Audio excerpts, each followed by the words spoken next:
사마리아 수가성에서 여인을 만난 예수님은 그에게 복음을 전하기 위해서 기다렸다라는 거죠.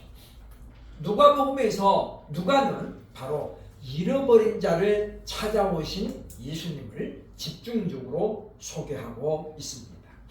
그런 것처럼 예수님도 지금 보면 잃어버린 자를 찾아오셨죠. 그가 유대인은 아니지만 그러나 하나님의 은혜는 모든 이들에게 이름을 우리에게 보여주고 있습니다.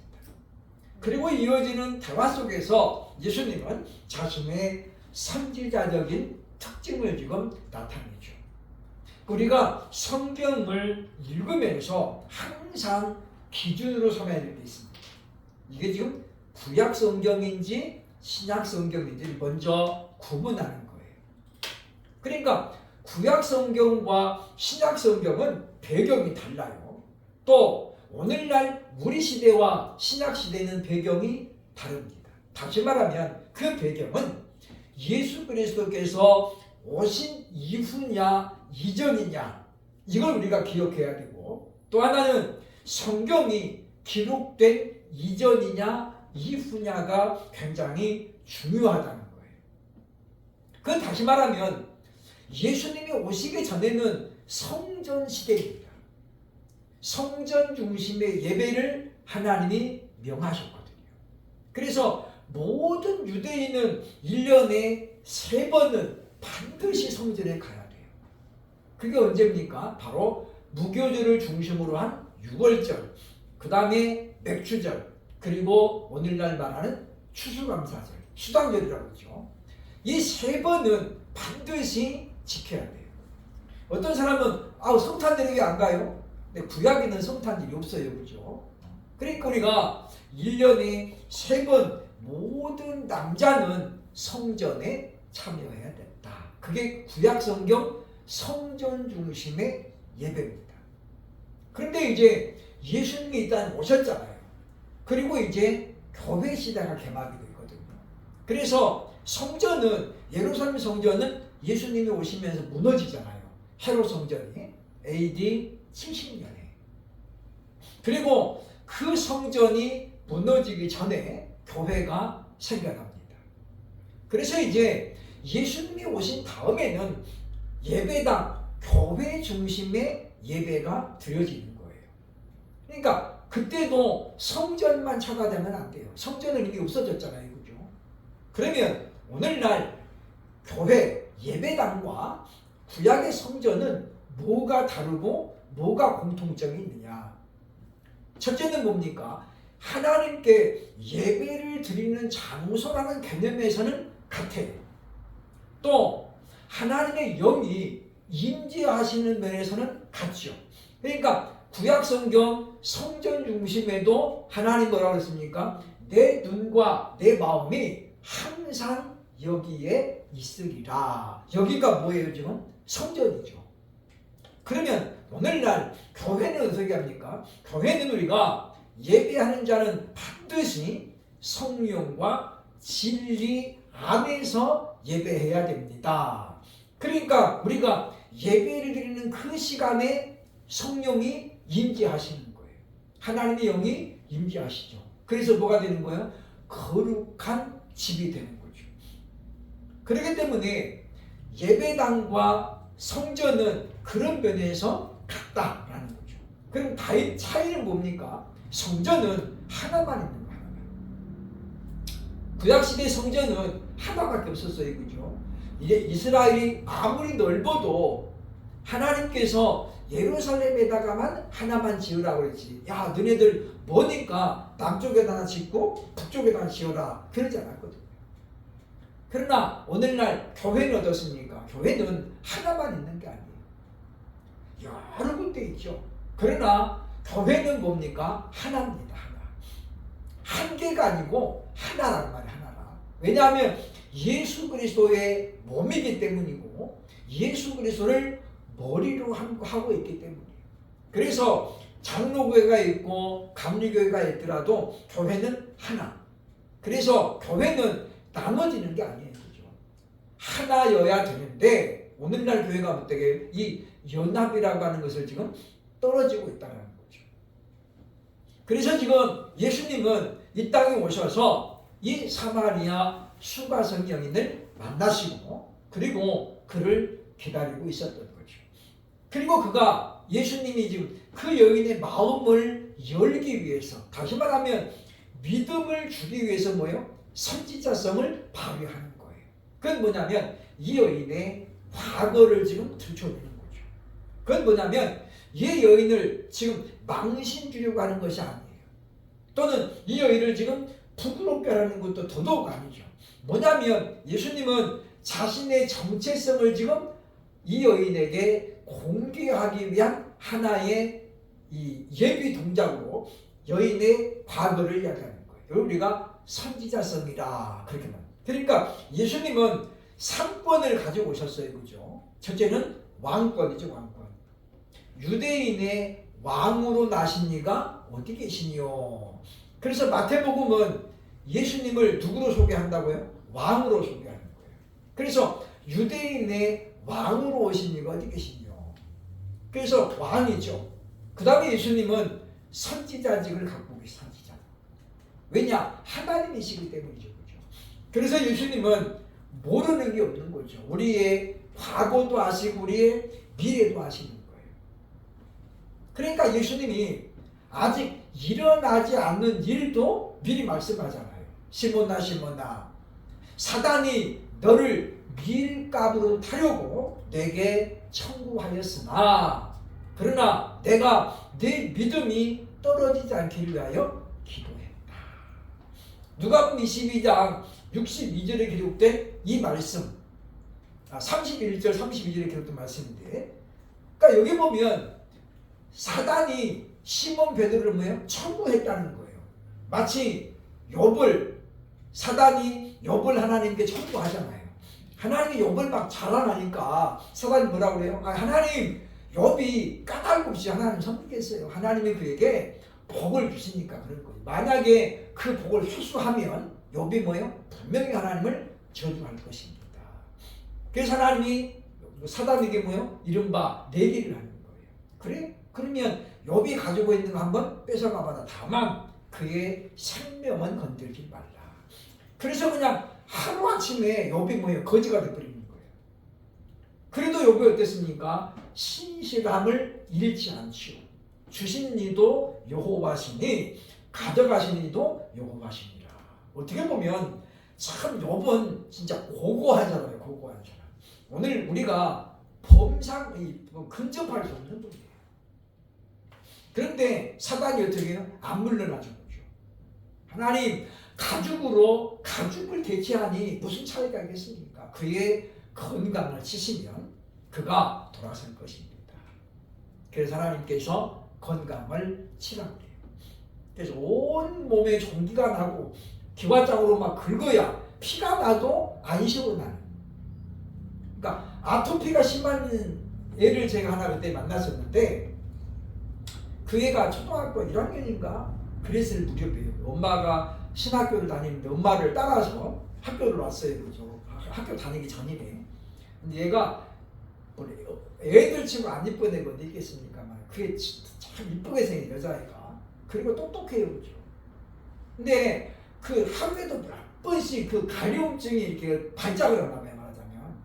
근데 이제 공주같이 막 드레스에다가 입혔는데 그리고 오면은 막 애가 막 어쩔 줄 몰라. 그러면서 이 아이 그런데요. 엄마, 왜 하나님이 나한테는 이런 아픔을 주셨을까? 약이 없어, 약이. 아토피는요. 그러니까 애가 막 그렇게 막 긁고 그러니까 안 보여줘, 이 안살을. 막 모두 많이 나고 막 그런데 어쨌든 보면 사람이 이렇게 가벼우면 막 소위 하는 말은 뭐예요? 미쳐요, 미쳐. 근데 하나님한테 요새 욥이 안 돌아서 준 거죠. 그러니까 그 하나님께서 이 사단에게 욥을 내주었지만 예수님은 어땠다는 거예요? 내주지 않았다는 거예요. 사단이 욥에게 했던 것처럼 너를 내게 청구하였으나 내가 네 믿음이 떨어지지 않기를 위해서 기도해. 그러니까 베드로가 예수님을 부인했지만 그 다음에 바로 어떻게 해요? 회개하잖아요. 언제요? 예수님과 눈이 마주칠 때. 그러니까 우리는 생각하기를 그 과정에 예수님의 기도가 있었다는 걸 자꾸 잊어버리는 거예요. 그런데 베드로가 그 마지막 판에 회개할 수 있었던 이유는 뭐냐면 예수님이 먼저 어떻게 해요? 기도했기 때문에. 네 믿음이 떨어지지 않기를 내가 기도했다. 그 말이 핵심이에요. 그죠?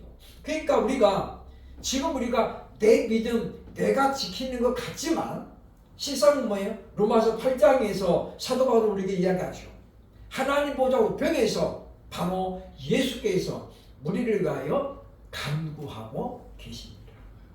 그러니까 우리가 나름대로 뭡니까? 믿음도 지키고 열심히 하는 배경에는 예수님의 기도가 있다는 거고 성령님의 기도가 있다는 거예요. 우리는 그걸 잊어버리면 안 돼요. 근데 우리가 그걸 잊어버리니까 때로는 뭡니까? 힘들기도 하고 내 힘으로 하는 것 같이 여길 때가 있다는 거죠. 그래서 우리가 성경을 읽을 때는 반드시 시대적인 배경을 기억하고 읽어야 돼요. 지금은 성전시대인가 교회시대인가? 지금은 성부 하나님이 주도적으로 일하는 시대인가? 아니면 성령님이 주도적으로 일하는 시대인가? 우리가 보고해야 됩니다. 그래서 지금은 선지자의 시대가 아니에요. 그죠? 예수님 때 그리고 성경이 완결되기 전까지는 하나님이 선지자를 세워서 사용했어요. 공식적으로 구약의 마지막 선지자는 누굽니까? 세례 요한입니다. 많은 사람들이 말라기라고 말하는데 세례 요한은 예수님보다도 6개월 먼저 태어났잖아요. 그러니까 구약시대 사람이에요. 동시대를 살았지만 그래서 세례 요한은 구약시대의 마지막 선지자라고 얘기합니다. 그래서 오늘날도 우리에게 선지자적인 그런 특징을 보여달라고 하면 안 된다 그 말이에요. 우리는 뭘 봐야 돼요? 하나님이 말씀해 놓은 이 성경에는 하나님이 하시는 일들이 소개되어 있죠. 그죠? 그 하시는 일은 뭐냐면 구속사적인 관점이에요. 우리를 하나님이 어떻게 구원해 가시는가를 이 성경이 기록하고 있어요. 그러니까 우리가 알아야 될 것들은 이 성경에 뭐예요? 다 있다고 보면 돼요. 그러면 여기 없는 건 어떻게 우리가 알 필요가 없다는 거죠. 그러니까 보면 뭐 배꼽이 먼저냐 그거 닭이 먼저냐 계란이 먼저냐 이런 거는 하나도 중요한 게 아니에요. 근데 우리는 어떻게 해요? 이 본질적인 거는 놔두고 비본질적인 것 안 중요한 걸 자꾸 우리가 알려고 애를 쓰는 거예요. 성경도 다 모르면서 어떤 분이 제가 헬라어를 한다고 그랬더니 그러더라고요. 한국말도 잘 모르면서 무슨 헬라어야 그러시더라고요. 그런데 우리가 성경은 한글로 된 게 아니고 신약 성경은 헬라어로 되어 있으니까 적어도 목사는 헬라어를 배워야 된다 그 말이에요. 왜? 원문을 좀 알아야죠. 물론 다는 모르지만 그것은 목회자가 바른 설교를 위해서 반드시 필요한 단계이고 과정이다라고 하는 것입니다. 그래서 우리들도 이와 같이 필요를 대상으로 필요를 느끼는 그런 주제로 이 얘기를 해야 되고 이 사람이 지금 정말로 지금 가려운 데가 어디인가를 우리가 파악하려고 기도해야 됩니다. 그래서 우리가 전도 대상자를 놓고 우리가 충분히 먼저는 뭐 해야 돼요? 기도해야 돼요. 기도해서 기도로 먼저 그 사람에 대해 우리가 어느 정도 알아야죠. 하나님 저 사람이 지금 어떤 형편에 저에게 깨닫게 해주세요. 그러면 하나님이 우리 기도에 응답하신다는 거예요. 그거를 우리가 계시라고만 안 돼요. 그건 응답이에요. 그러니까 우리가 그런 것들을 잘 기억을 해야 되겠다라고 하는 것입니다. 예수님께서 이제 말씀하죠. 네 남편을 데려오라. 어떻게 보면 생뚱맞은 이야기예요. 지금 우물에 관한 이야기를 하면서 이 생수를 네가 먹으면 영원히 목마르지 아니하리라. 그랬더니 여자가 뭐라고 했어요? 주님, 내게 이 물을 부옵소서. 그래서 목도 안 마르고 물도 안 들어오게 해주세요. 그랬더니 예수님 뭐라고 그래요? 네 남편을 불러오라. 이제 예수님은 우물 이야기를 하다가 뭐예요? 주제를 바꿉니다. 그래서 이 여인이 갖고 있는 상처를 건드리죠. 상처를 찢지 않으면 회복이 안 돼요. 그렇죠? 골문 때는 반드시 어떻게 해야 돼요? 그걸 긁어내야 돼요. 치과에 가면 염증을 긁어내야 아픔이 없어져요. 그죠? 거기다 안 긁어내고 이제 약만 뿌리면 어떻게 해요? 더 염증이 많아지고 통증이 더 커져요. 그래서 긁어내야 돼요. 골문 때는 찢고 어떻게 다 긁어내야 돼요. 예수님은 이 여인을 치유하기 위해서 상처를 지으면 어떻게 해요? 건드리죠. 아무에게도 말하고 싶지 않은 이 여인의 최대의 약점을 예수님이 터치합니다. 그때 여인이 이렇게 말하죠. 나는 남편이 없습니다. 왜냐? 예수님 그러죠. 너희가 남편이 5명이 있었대요.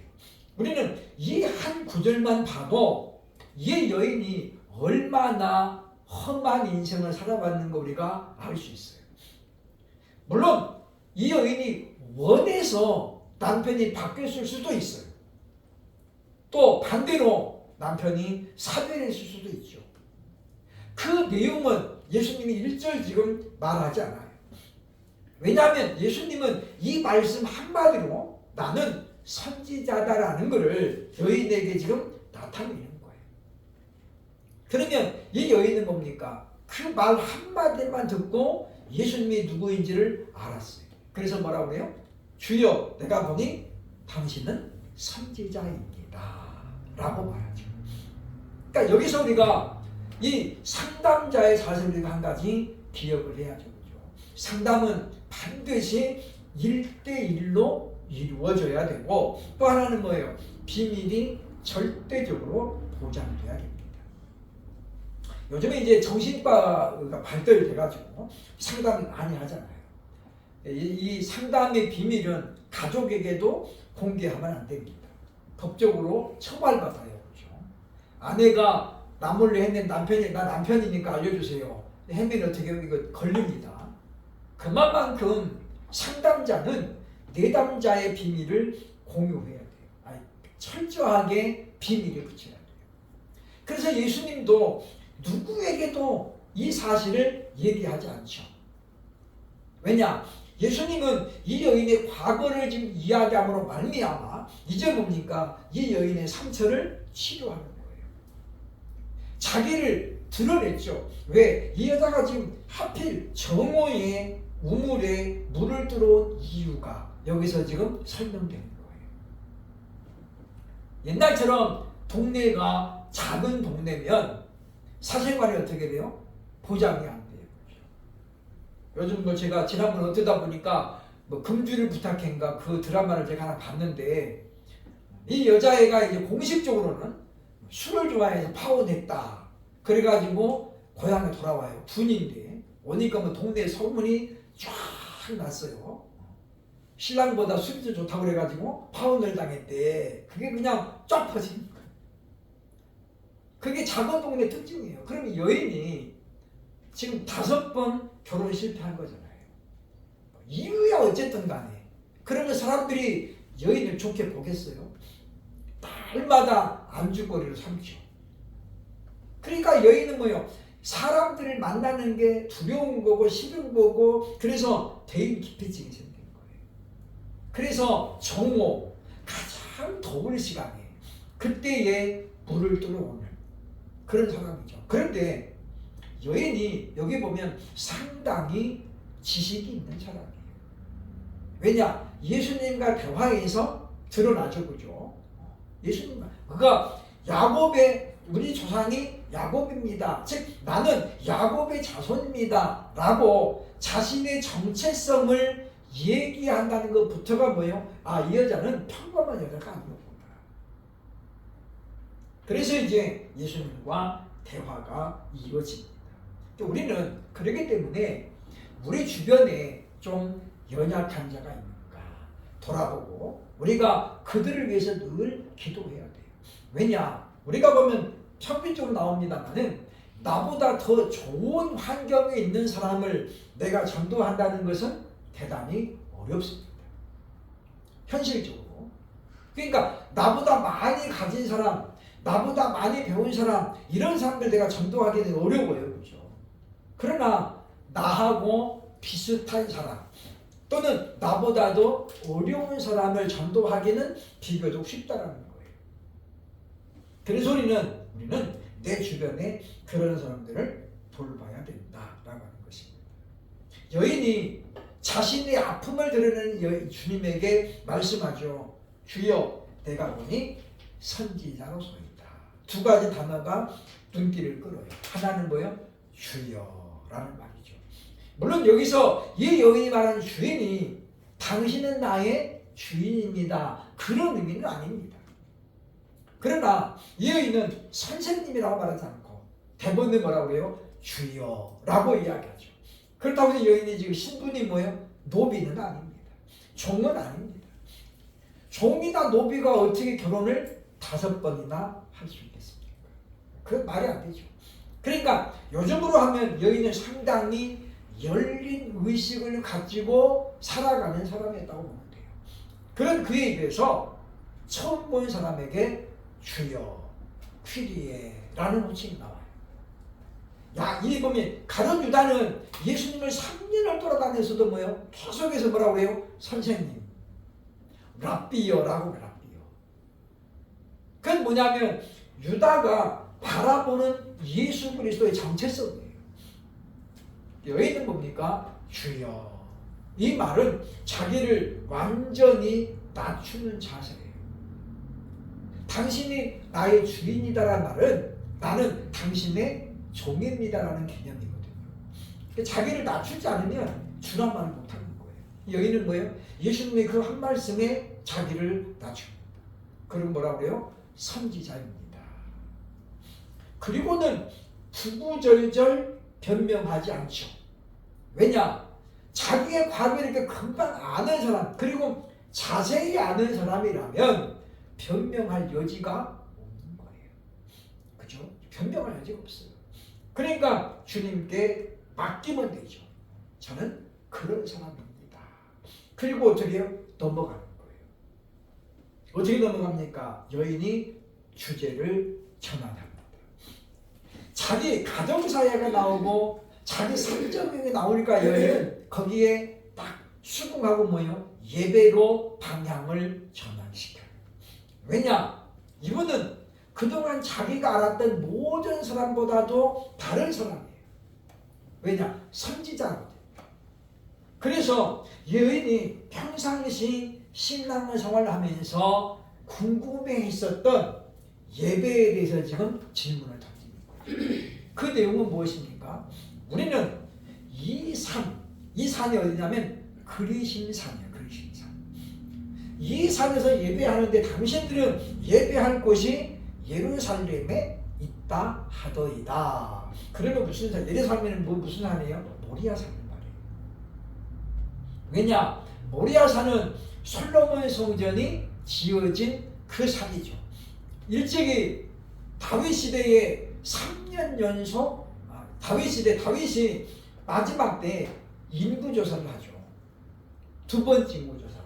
그건 뭐예요? 자신의 어떤 업적을 드러내기 위해서. 그래서 모압이 말려요. 그죠? 군대장관 모압이 왕이요. 하나님께서는 왕의 백성들 이보다 100배도 더 할 수 있습니다. 근데 왜 왕은 이런 일을 하십니까? 다윗이 뭐예요? 그냥 해라. 그죠? 그래서 9달에 걸쳐서 모압이 인구조사를 합니다. 하나님이 그때 이제 진노하셨죠. 그래서 이 다윗에게 벌을 드리는 거예요. 그 벌이 뭐예요? 사흘 동안 전염병이 퍼지는 거죠. 그래서 백성들이 막 여기저기서 어떻게 해요? 여러 명이 죽어나갑니다. 다윗이 그때 양심의 가책을 느끼고 하나님 앞에 회개하죠.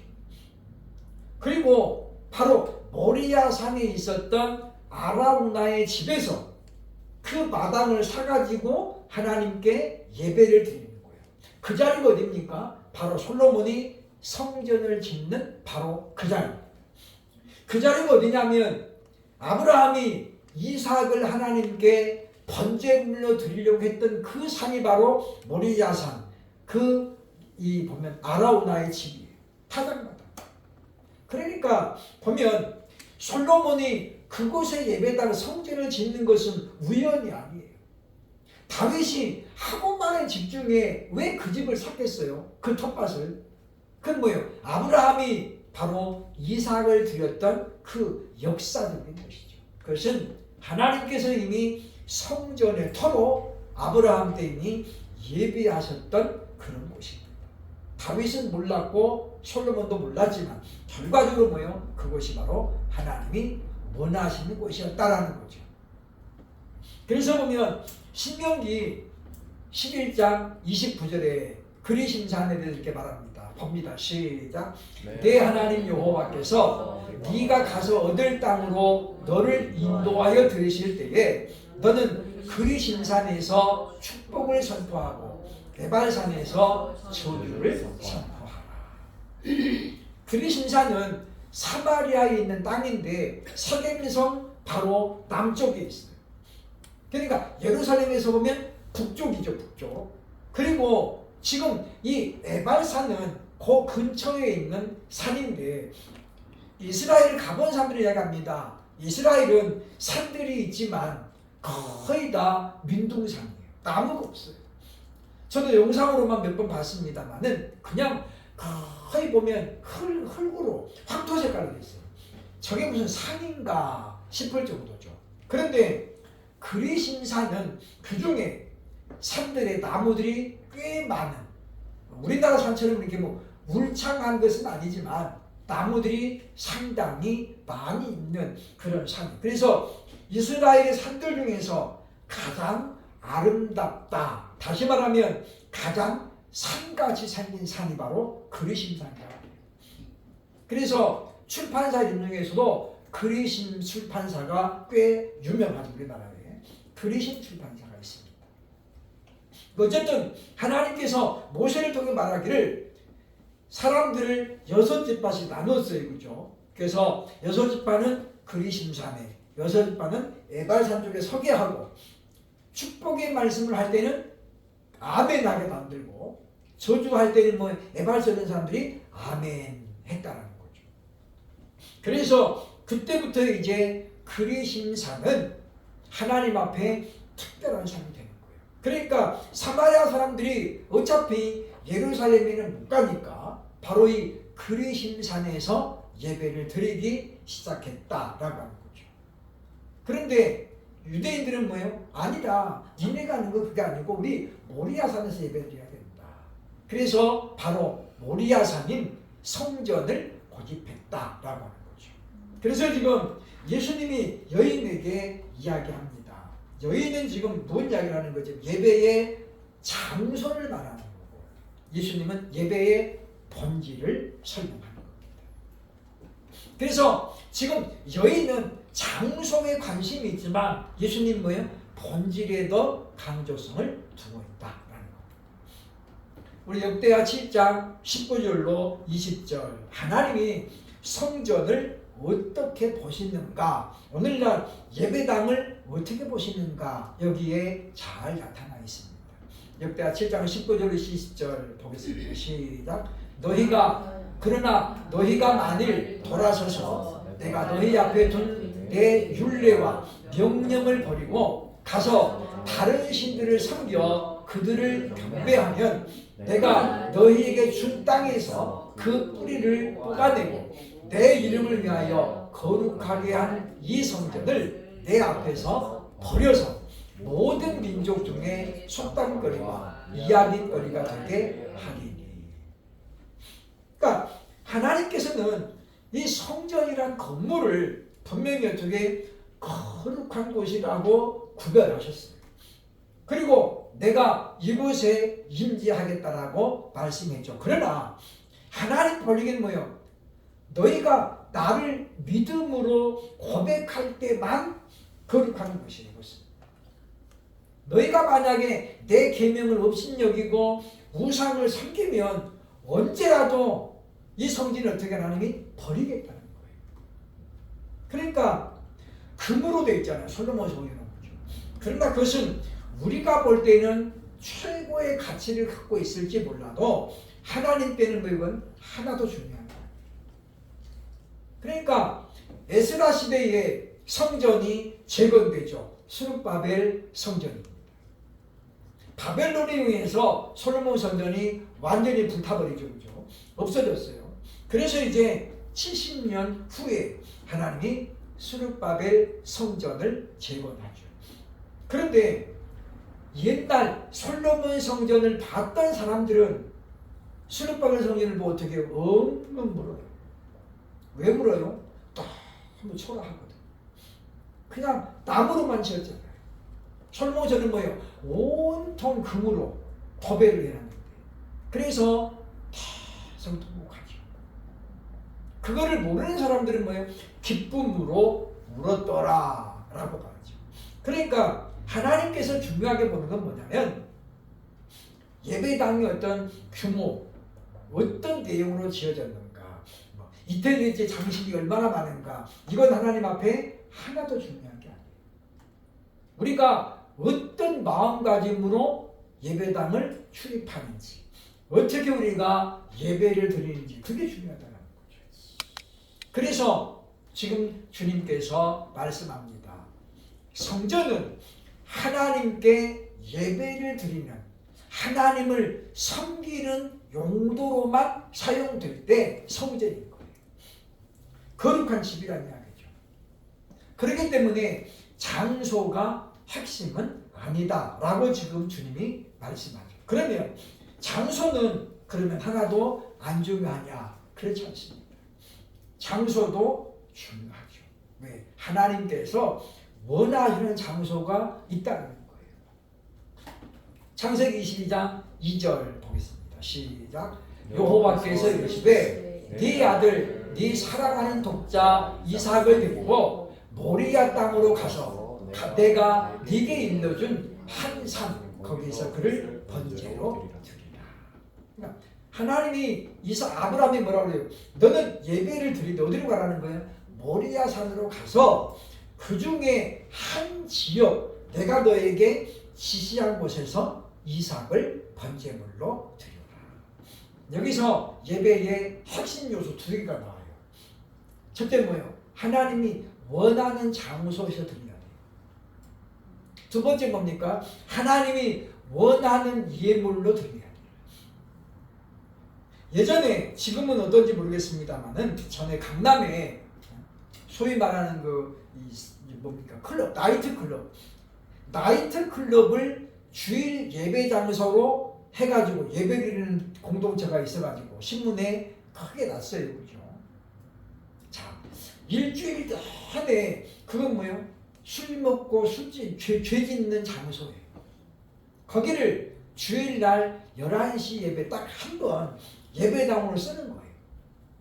그게 과연 성경적인 예배냐 그 말이죠.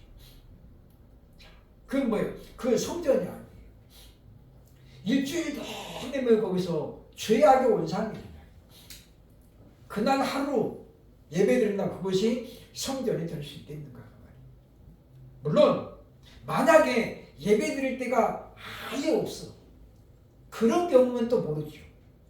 그러나 우리가 어때요 지금? 건물이 널리고 널렸어요.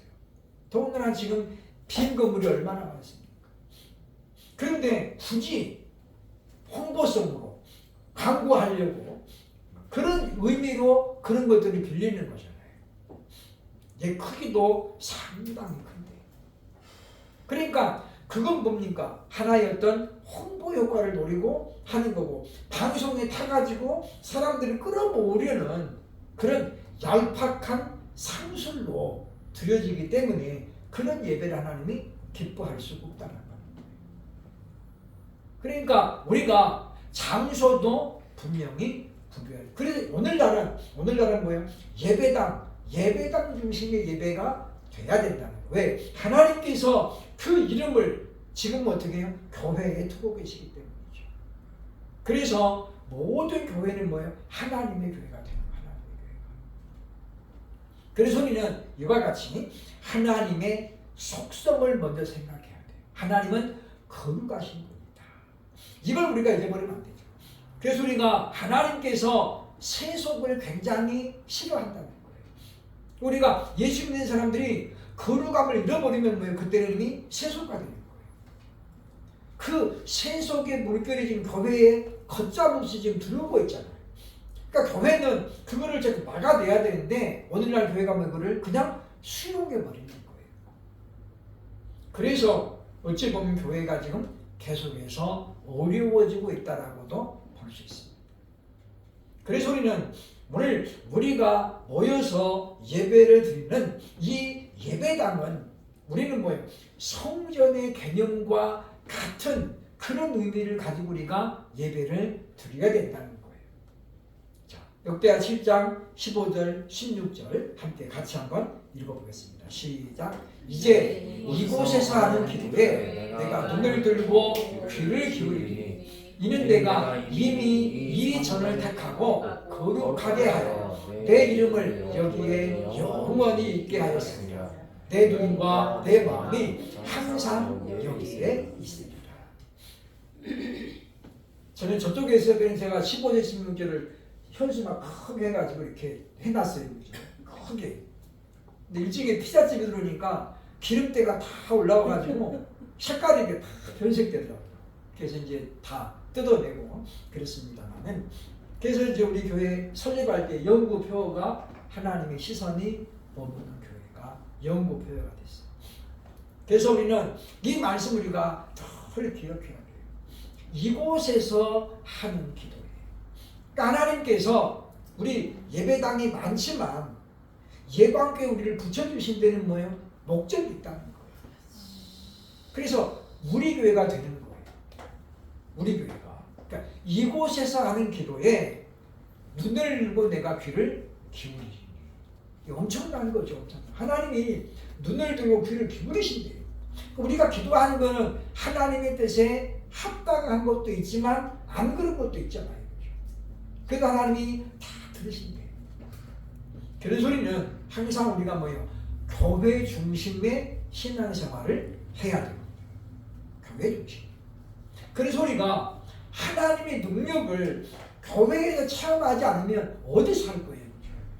그래서 우리가 몸이 좀 불편해도 하나님 앞에 예배하면서 기도해야죠. 하나님, 제가 이렇게 오늘 몸이 어디가 안 좋습니다. 오늘 예배를 통해서 말씀을 들을 때 하나님 치료하여 주옵소서. 이게 믿음입니다. 그래서 우리가 예배 시간에 말씀 중에 역사하신 하나님 능력을 내가 체험해야 돼요. 그게 간절한 기도로 말미암아 이루어지게 된다는 거죠. 저는 목회하면서 94년부터 지금까지 제가 주일 예배를 딱 한 번 빼먹었는데, 코로나 재작년인 거죠. 코로나 걸려가지고 거기 가가지고 예배를 못했잖아요. 그래서 저는 그때 무증상이었습니다. 아무런 증상 없었고, 그런데도 어쨌든 간에 격리 7일 동안 해야 된다고 해서 제가 자리를 비웠습니다만은, 생각해보면 30년 넘게 주일날이 몇 번 왔다 갔겠어요? 10년이면은 1년에 52주니까 52번이니까 10년이면 520, 30년이면 1500번. 그래도 하나님이 어쨌든 간에 주일날 목사가 아파가지고 예배를 빼먹는 일이 없었다는 것은 엄청난 하나님의 은혜죠. 근데 저만 그런 게 아니잖아요. 그렇죠? 우리들도 살다 보면 몸이 아플 때가 있어. 왜 없겠어요? 그렇죠? 근데 우리가 그걸 이기고 와서 하나님 앞에 예배를 드리면서 우리가 기도하면 하나님이 믿음대로 역사해 주십니다. 그래서 우리가 예배를 통해서 하나님이 나를 치료하시는 거야. 그러니까 우리가 체험을 해야 우리 믿음이 더욱더 강해진다라고 하는 것입니다. 그래서 예수님은 예배의 장소보다는 본질이 더 중요하다. 그래서 이제 다음 주에 이어지는 말씀이 이제 정말 하나님이 원하는 예배가 무엇인가가 23절, 24절을 통해서 이제 보시는데 제가 몇 번 소개했습니다만 다음 주에 이어서 정말 하나님께서 찾으시는 예배자는 과연 어떤 사람입니까? 다음 주에 이어서 보도록 하겠습니다. 이 여인처럼 우리도 늘 어떤 영적인 갈증을 가지고 살아가면서 그래서 우리가 신앙생활하면서 궁금한 거 있으면 물어봐야 돼요. 그죠? 그냥 넘어가면 안 돼요. 그래서 우리가 메모해놨다가 물어보고 또 만족하지 않으면 목사님한테도 물어보고 그래서 우리가 궁금증을 자꾸 해소해내야 돼요. 안 그러고 우리가 그걸 놔두게 되면 그게 뭐예요? 성장이 안 된다는 것입니다. 우리는 이와 같은 영적인 늘 갈증을 가지고 기도하고 성경을 연구해 나가는 우리를 될 수 있기를 주의 이름으로 축원합니다. 아멘.